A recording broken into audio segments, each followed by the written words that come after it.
What's going on? Welcome back to the channel. And before we dive into how to make what?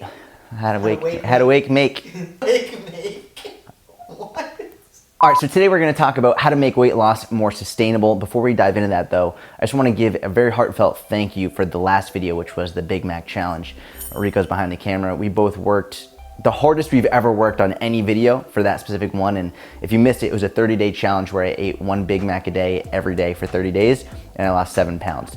The link to that is in the description. And just so you know, it wasn't only one Big Mac, it was including one Big Mac a day every day in my diet, mainly just to show you that you can include your favorite foods in your diet while still making progress without any guilt or shame. So with that being said, I want to get into how to make weight loss sustainable part 2. And the reason Rico and I decided to do this video is because the first one got a huge response.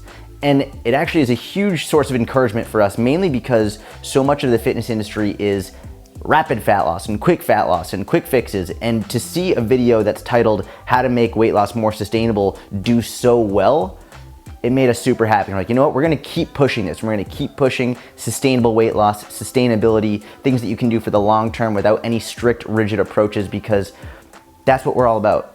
So the more that we can make this the norm, the better. So with all that being said, a quick overview of what the video is gonna look like. Stop making this mistake. This is probably the biggest and most important thing I want to discuss in this video. So even if you decide not to watch this other stuff, which I think you should, because I think it's important, this is the biggest mistake I see people making that's screwing them up mentally and emotionally, that's causing them not to actually be consistent with their, I'm gonna just keep going with this and I'm making a mistake, but whatever, because I'm not gonna redo this take. This is the biggest mistake I see people making. Let's keep watching. BAS, if you follow me on Instagram, we're gonna put that here. Right, Rico? You're like, yeah, keep going. Then you know what that is already, but it's worth discussing for people who don't follow me on Instagram. Eat this and this. We're gonna talk about drinking this, and then also what the fuck are you doing? And I've obviously saved 2 of what I think the most important concepts are for the first and the last, obviously to encourage you to watch the whole video, because the more you watch, then the better that the channel does and the more hopefully that you actually get from every video. So with that being said, let's go into stop making this mistake.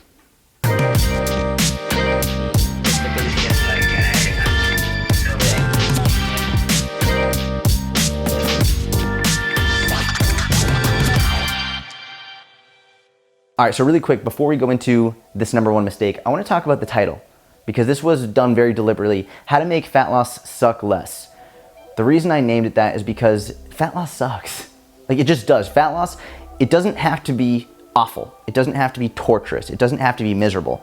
But inherently, as part of fat loss, there's going to be some restriction involved.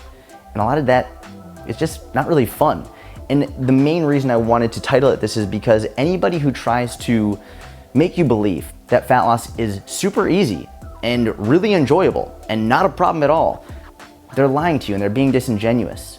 And I think the more that we can explain the truth and make it known that you're about to do something that is going to be difficult, the more likely you are to stay with it consistently. Because if you have unrealistic expectations thinking, oh, this is just gonna be super easy, it's not a problem at all, and then you get a little bit hungry, and maybe you get a little bit more tired, and maybe your motivation goes down. When that starts to happen, you might think something is wrong with you, and nothing is wrong with you. This is all part of the process. We can make it more sustainable, and we can make it suck less, but that doesn't mean it's going to be fun the whole way through, and that's what I want to get across.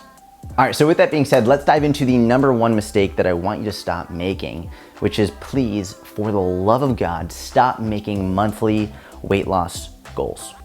It is a huge mistake. And what happens is, #1, when you make a weight loss goal attached to a deadline, you're inherently setting yourself up for failure, because you can't control your weight. You can't. And I've discussed this before in my Science of Scale Fluctuations video. I discussed this a lot in my Big Mac challenge. You cannot control your weight. It's going to fluctuate for any number of reasons, whether it's your period, whether it's because you had a lot of salt the day before, whether it's because you had a big weight training session, blah, blah, blah. I've discussed this ad nauseum over and over and over again. You know it. Logically, you know you can't control your weight. And what happens is when people start making these monthly weight loss goals and then they don't hit them, they end up feeling like a failure. And what happens when you feel like a failure? Either #1, you just use that as justification to quit altogether, and or That feeling of failure leads to guilt, and that guilt often leads to binges. And this is something I see over and over and over. When people make a monthly weight loss goal or a weekly weight loss goal, it doesn't have to be monthly, but a weight loss goal, they don't hit it because it's attached to that deadline. Then they quit, they binge, and then they say F it, and they blame their lack of progress on the scale or their body, when in reality, if they had just stayed consistent from the beginning, it would have worked. And that's what I actually want you to focus on. Instead of making monthly weight loss goals, make monthly consistency goals. Because at least now, you can control your consistency. You can look at your calendar. Okay, I hit my nutrition 80% of the time this month. Look at your calendar. I hit my workouts 80% of the time this month. Look at your calendar. I got at least 8 hours of sleep 80% of the time this month. You can look at it, and it's very objective. This is data driven. This is either you did it or you didn't. You either hit your calories or you didn't. You either did your workouts or you didn't. And then from there, you can track that progress. And I guarantee you, if you track that progress objectively over the course of a year, 2 years, 5 years, you will radically transform your body. Your strength will improve, your mindset will improve, because now you're basing your progress and your motivation off of something you can control, rather than basing it off of your weight, which you already logically know is going to fluctuate. You know it's gonna go up and down, it's gonna go left and right, it's gonna go all over the place for reasons far outside of fat gain and fat loss. So stop trying to make a goal based off of something that you have no control over, and start making a goal on consistency, which you have complete control over. Now, if you're not sure how to set consistency goals, I'm gonna tell you how I do it with my inner circle members. We do it very, very basically because it's super simple and it works very well. All you do is you get a monthly calendar, and don't use one on your phone or don't use one on your computer. Actually buy one. Get a calendar, hang it up in your kitchen, in your bedroom, wherever. And basically every day, at the end of every day, if you hit your calories and if you got your workout in for that day, red X on that day. Keeping in mind, you have to be very objective about this. A lot of people, it's like when they're putting in their calories for the day and maybe they went over their calories or they ate something that they didn't plan on, and instead of just acknowledging it and putting it in, they ignore it and pretend like they hit it perfectly. That's not gonna help you reach your goals. You have to be honest with yourself. If you hit your calories and you hit your workout, red X. If you did not, black circle. One thing that you can do is you can really focus on making sure you don't ever have 2 black circle days in a row. It's a really good way to improve your consistency, but that won't, by the end of the month, necessarily mean that you've been 80% consistent. Red X every time you were consistent, you hit your calories, hit your protein, hit your workout. Black circle every time you don't, and at the end of the month, count how many days you've been consistent, count how many days you've been inconsistent, and if you've been consistent less than 80% of the time, you don't really have much of a reason or a justification for being upset at a lack of progress. All right, so next we have BAS, which it stands for Big Ass Salad. Now, very briefly, it just means that every day, have one big ass salad every day. It doesn't mean that's all you're gonna eat. I've gotten that question a couple times on Instagram. It does mean one meal a day. Have a big fucking salad.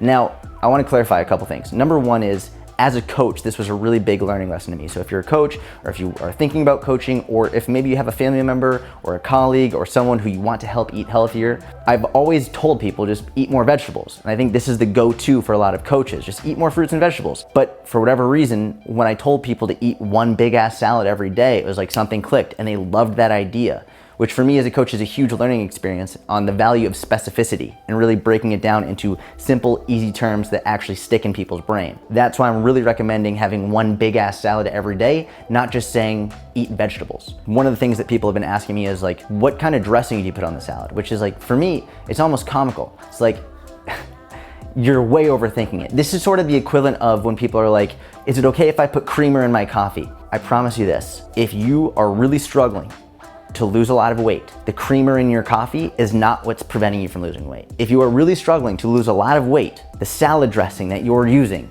is not preventing you from doing that. Now, as you're getting leaner and as you're getting to a lower body fat percentage, yeah, obviously you wanna be more careful and be more aware of how many calories are coming from your salad dressings, how much calories are coming from your creamer in your coffee. But especially if you're starting from a place where you have a lot to lose, that's really focusing on the minutia that doesn't matter yet. That being said, for me personally, oil and vinegar, I really like that. Balsamic vinaigrette, I really like that. Sometimes I'll take Greek yogurt and I'll put that in as a base of a salad dressing, which is super low calorie, very high protein.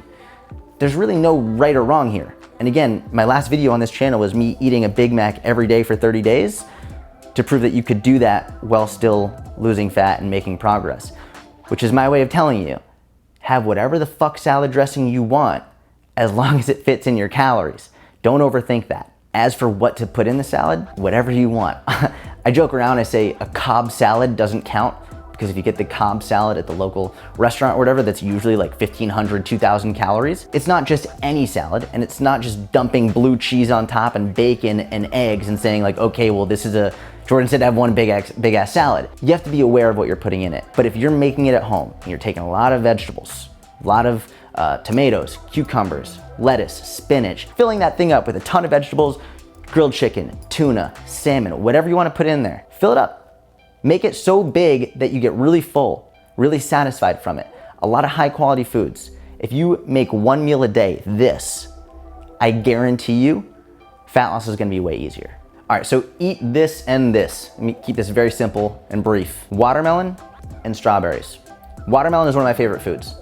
It has 140 calories per pound. I nearly have a conniption every time I say this because someone in the comment section, usually on Twitter, says, well, the glycemic index is very high. And I don't know if you know that, but the glycemic index in watermelon is so high that it doesn't matter if you're in a calorie deficit because it's gonna prevent your body from losing fat. And I wanna fucking punch myself in the teeth because how many people do you know, seriously, how many people do you know who've ever gotten fat from eating watermelon? How many people do you know who are overweight who've been like, oh, you know what? Everything's been perfect, except I think it was the watermelon. The watermelon really packed on those last 50 pounds. It was all the watermelon I ate. It's like, motherfucker, no one has ever gotten fat from eating too much watermelon. Relax. I don't care about the glycemic index. I don't care about the sugar. It's 140 calories per pound, which will really help fill you up, which is one of the biggest issues people have with dieting and losing fat is you get hungry.